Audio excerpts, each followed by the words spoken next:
اماں کے خاندان کے لوگ شریف اور قناعت پسند، اگرچہ ابا کی برادری کے لوگ سٹے باز یا گانجا فروش تو کم ہی تھے، تاہم ان میں 2 یا 3 شادیاں کرنے کا صحت مندانہ رجحان ابتدا ہی سے موجود تھا۔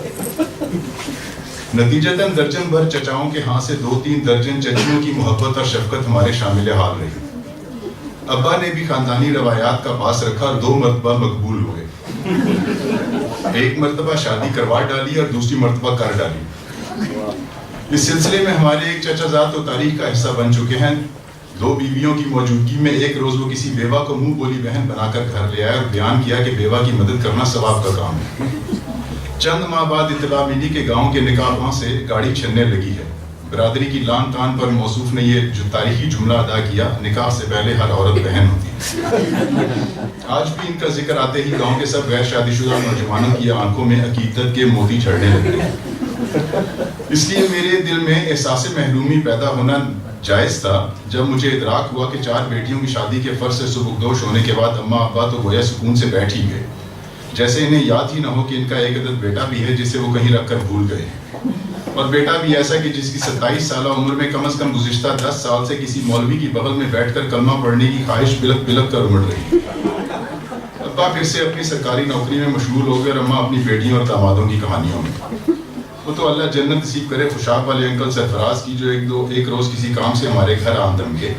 پرانے زمانے کے وزادار لوگ تھے، رات کے کھانے کے بعد سگریٹ پھونکنے باہر ٹیرس پر نکلا اور پوچھنے لگے برخودار کیا کر رہے ہو آج کل؟ اللہ بڑا مسبب الاسباب ہے۔ بے دہانی میں منہ سے نکل گیا کچھ نہیں انکل۔ کہنے لگے اگر کچھ نہیں کر رہے تو شادی ہی کرا ڈالو۔ گڑبڑا کر بولا میں کیسے کرا ڈالوں؟ وہ اماں ابا کے پرانے اور بے تکلف دوست تھے اور اماں کے منہ بولے بھائی بھنا کر اندر گئے اور برس پڑے، بھائی جی شادی کیوں نہیں کرتے؟ اس کی تعلیم مکمل ہو گئی ہے، نوکری کرتا ہے، کوئی زمانہ ہے یوں جوان لڑکے کو بن بیاہ گھر بٹھانے کا؟ میں نے چہرے پر جواریوں اور کبوتر بازوں والا تاثر دیا۔ شکر کریں اللہ کا، لڑکا شریف ہے، خاموش بیٹھا ہے۔ اب میرے چہرے پر نعت خوانوں والی رکت عیاں۔ اماں نے کمزور سی مدافعانہ کوشش کی، ہاں ضرور سوچ رہے ہیں۔ ابا نے ہی بندوق اماں کے کاندھے پر رکھ دی، بھئی یہ تو ماؤں کا کام ہوا کرتا ہے۔ لیکن شاید میری رکت اس وقت تک اپنا کام کر چکی تھی۔ سرفراز انکل نے فون اٹھایا اور لاہور کی کال بک کروا ڈالی۔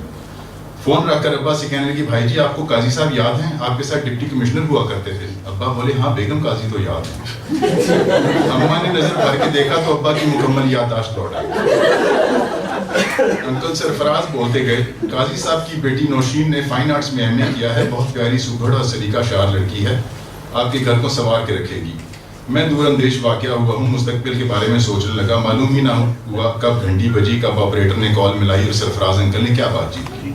ہوش آیا تو ابا کہہ رہے تھے ہم نے 4 بیٹیوں کی شادیاں کی ہیں، لوگ رشتے لے کر آئے تھے، ہم نے خاندان دیکھا، لڑکا دیکھا اور نسبت طے کر دی، اللہ خیر سبب۔ ہمیں تو معلوم ہی نہیں لڑکی کا رشتہ کیسے مانگتے ہیں، اب ہم کسی کے گھر جا کر کیا کہیں کہ ہمیں اپنی بیٹی دکھائیں؟ سرفراز انکل تو گویا پورا منصوبہ تیار کیے تھے۔ ارے بھائی جی چند ماہ قبل ہی قاضی صاحب کی ہمشیرہ اللہ کو پیاری ہو گئی، آپ ان سے بات کریں اور کہیں ہم فاتحہ کے لیے آنا چاہتے ہیں اور لاہور جا کر باتوں ہی باتوں میں رشتے کے بارے میں کہیں گے۔ دوسرے دن الگ صبح خوشاب واپسی سے قبل اچانک انکل سرفراز کو نہ جانے کیا سوجی مجھ سے پوچھنے لگے تمہاری نظر میں کوئی لڑکی تو نہیں؟ میں نے ایک دیندار مشرقی نوجوان کی مانند لجاتے ہوئے نفی میں سر ہلا دیا۔ بزرگ تھے، انہیں کیا بتاتا کہ فرینچ کلب، کینیڈین کلب اور دیگر ہوٹلوں اور ریستورانوں کی دل دادا جن خواتین سے میری الیک سلیک تھی، ان سے شادی جیسے بندھن میں منسلک ہونے میں بڑی قباحت یہ تھی کہ میری طبیعت میں صبح سویرے اٹھ کر 2 افراد کے لیے ناشتہ بنانا چندہ شامل ہے۔ کپڑے اور برتن دھونے والے پاؤڈروں اور صابنوں سے دیرینہ الرجی بھی سمر میں مانے تھی۔ سرفراز انکل نے کوئی نہ کوئی گل ضرور کھلایا کہ دوسرے تیسرے روز بذریعہ ڈاک لفافے میں ایک تصویر موصول ہوئی جس میں مختلف عمروں، جسوں اور انواع و اقسام کی درجن بھر خواتین کے درمیان ایک چہرے پر انگلی رکھتے ہوئے اماں نے کہا یہ نوشین ہے۔ میں بے تنائی سے دبی ہوں کر کے چپکا ہو رہا۔ اماں نے پوچھا اچھی نہیں لگی کیا؟ میں نے اماں کی جانب دیکھے بنا کہا اماں آپ کو اچھی لگی تو میرا کیا؟ شام کو اماں برآمدے میں بیٹھی تو میں دبے پاؤں چوروں کی طرح ان کے کمرے میں داخل ہوا اور دراز میں سے نوشین کی تصویر نکال کر اندھیرے کمرے میں دیر تک تکتا رہا۔ دکھائی تو کچھ نہ دیا، البتہ تکتا رہا۔ قصہ مختصر، ایک ہفتے بعد مسرت و شادمانی والی وہ دوپہر تھی کہ ہم تینوں ابا کی گاڑی میں لاہور میں قاضی صاحب کے بنگلے کے باہر موجود تھے۔ پورچ میں بلا نمبر پلیٹ ایک نئی نویلی چمکدار گاڑی کھڑی تھی جس کی سیٹوں سے پلاسٹک کے غلاف بھی ابھی نہ اتارے گئے تھے۔ میں قاضی صاحب کی دور اندیشی اور دانش مندی کا قائل ہو گیا۔ جب بیٹیوں کے رشتے آنے لگتے ہیں تو عقل مند ماں باپ تیاریاں کر لیا کرتے۔ منصوبہ یہ تھا کہ ان کی ہمشیرہ کی وفات کا افسوس کرتے کرتے باتوں میں رشتہ بھی مانگ لیں گے۔ ابا نے اکبی آئینے میں اپنی ٹائی درست کرتے ہوئے مجھ سے نظر ڈالی تو بولے اپنی اینک اتار دو۔ میں نے دبے دبے لہجے میں احتجاج کیا، ابا نظر کی اینک ہے۔ ابا بولے معلوم ہے آدھ گھنٹہ نہیں پہنو گے تو کوئی مذاکرہ نہیں ہوگا، لڑکی والے کیا کہیں کہ اندھے لڑکے کا رشتہ لائیں گے۔ دلیل ہی کچھ ایسی تھی کہ ابا حکم کرتے تو سرطان سے جدا کر کے گاڑی کی ڈگی میں رکھ دیتا جہاں حفظ ماتقدم کے طور پر مٹھائی کا 7 کلو وزنی ٹوکرا رکھا تھا۔ اینک اتار کر گاڑی سے اترا تو آنکھوں کے سامنے اندھیرا چھا گیا، یوں لگا کہ چہار سو ایک رومانوی سی دھند چھائی۔ کچھ صاف دکھائی نہ دیتا تھا۔ بیرونی دروازے پر قاضی صاحب اور ایک نازک اندام حسین و جمیل خاتون نے ہمارا استقبال کیا۔ تعزیتی کلمات کا تبادلہ ہوا، بہت افسوس ہوا۔ بس جی جو اللہ کی رضا۔ میں نے اماں کے کان میں سرگوشی کی، اماں اگر یہی لڑکی ہے تو میری طرف سے ہاں سمجھے۔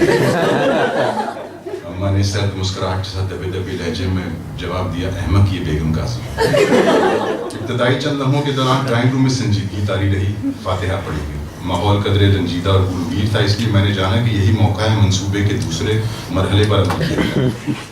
اپنے ہونے والے سسر کی ہمشیرہ کی وفات پر تعصب سے میری آواز ڈرا گئی، انکل کسی ملازم کو کہیں گاڑی میں مٹھائی کا ٹوکرا۔ کمرے میں سکوت طاری ہو گیا، شاید گرمی ہوگی۔ ابا نے پیشانی سے پسینہ پہنچا۔ قاضی صاحب اور ان کی بیگم نے ایک دوسرے کی جانب معنی خیز انداز میں دیکھا۔ قریب تھا کہ وہ کچھ کہتے یکا کمرے میں رنگو بو کی ایک قوس قزح اتر آئی۔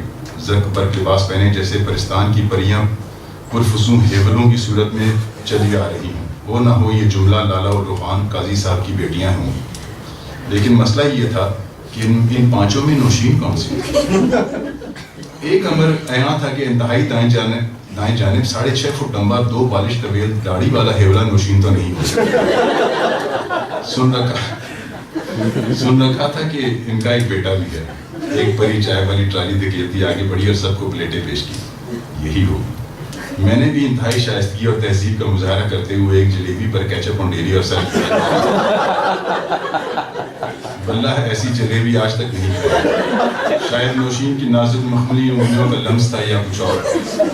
چند روز بعد انکل سرفراز نے بتایا کہ لڑکی والے مان گئے ہیں۔ کون کہتا ہے کہ زمانے میں معجزات اور کرشمات ہوتے؟ پھر یوں ہی چند ماہ گزر گئے۔ 1-2 مرتبہ بیگم قاضی ہمارے گھر تشریف لائیں۔ میں نے اینک پہن رکھی تھی، اس لیے کسی قسم کا کوئی غیر مناسب واقعہ اس دوران میرا اور نوشین کا کوئی رابطہ نہ ہوا۔ فیس بک ہی نہیں تھی، رابطہ کیسے ہوگا؟ نہ اس نے مجھے بجلی کے بچوں کی تصویروں میں ٹیگ کیا، ورنہ میں نے اس کو ڈوبتے ہوئے سورج کے سامنے سمندر کنارے ہاتھ میں ہاتھ ڈالے جوڑوں کی تصویریں بھیجی۔ نہ اس نے کبھی اپنا اسٹیٹس اپڈیٹ کیا، میکنگ ٹنڈے گوشت۔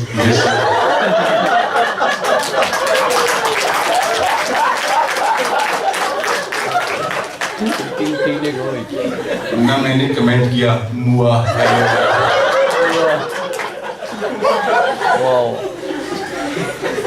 پھر ایک دن وہ بھی آ گیا کہ مولوی صاحب نے کہا مسمی شوکت نواز خان، اور میں نے ان کی بات کاٹ کر بول قبول ہے مولوی صاحب، آپ فرمائیے دستخط کہاں ضبط کروں؟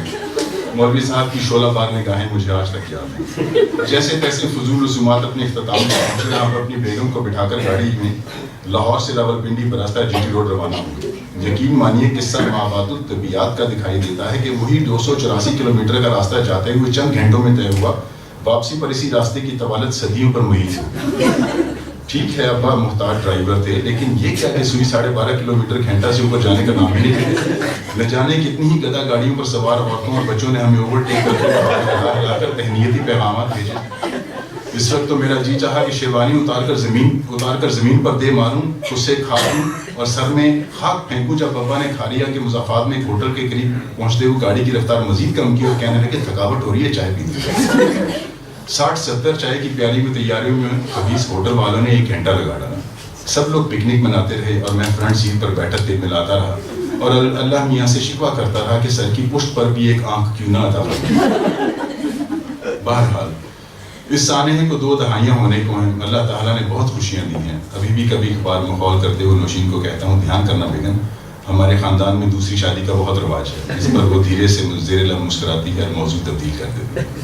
عموماً نیا موضوع اس کا 6.5 فٹ لمبا باڈی بلڈر وکیل بھائی ہوتا ہے. میں اسے بتاتا ہوں کہ وکالت ایک پروقار پیشہ ہے اور یہ کہ قائد اعظم بھی وکیل تھے. اور ہاں، شادی کے چند روز بعد نوشین سے یوں ہی پوچھا کہ انکل وہ نئی لویلی گاڑی کب بھیج رہے ہیں؟ وہی جو پورچ میں کھڑی تھی. ایسا کرتے ہیں ٹرین پر چلتے ہیں اور واپسی پہ گاڑی لے آئیں گے. اکتا کھلا کہ ریٹائرمنٹ پر ملنے والی رقم سے قاضی صاحب نے اپنی لیے ایک نئی گاڑی خریدی تھی. اللہ میاں مجھ سے کیا تقصیر، کیا خطا ہوئی کہ مجھے سسر بھی دیا کہ ملک کا شاید واحد ایماندار ڈپٹی کمشنر. اختتام میں راکم بہوش و حواس حلفیہ بیان کرتا ہے کہ اس داستان کا ایک ایک حرف سچ ہے اور حقائق پر مبنی ہے، تاہم بہت سے امور مخفی رکھے گئے.